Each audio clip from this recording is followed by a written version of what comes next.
Saat hadiri kegiatan Muktamar ke-20 Ikatan Mahasiswa Muhammadiyah di Palembang, Presiden Joko Widodo menyampaikan, setelah PT Freeport Indonesia membangun industri smelter, nilai ekspor nikel di Indonesia mengalami kenaikan. Di mana saat melakukan ekspor nikel mentah atau nikel ore, ekspor setiap tahun hanya sekitar 30 triliun rupiah. Namun saat industri smelter dibangun, ekspor nikel Indonesia mengalami kenaikan hingga 510 triliun rupiah per tahunnya.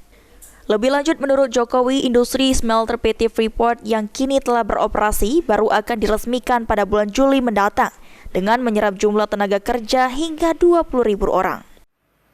Dibangun industri smelter. Saat kita mengekspor mentah,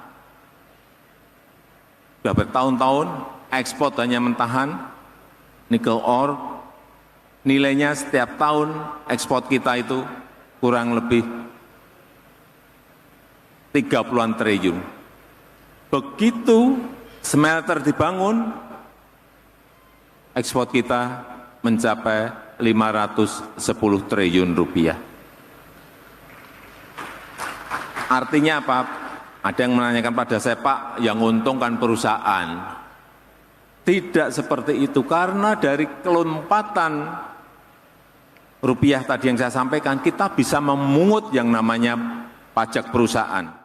Menurut Jokowi, dibangunnya industri smelter bukan hanya perusahaan smelter saja yang mendapatkan keuntungan, namun Indonesia juga mendapatkan keuntungan, yakni pajak perusahaan, pajak penghasilan karyawan, hingga pajak penerimaan bukan negara atau PNBP. Eki Saputra, PAL TV.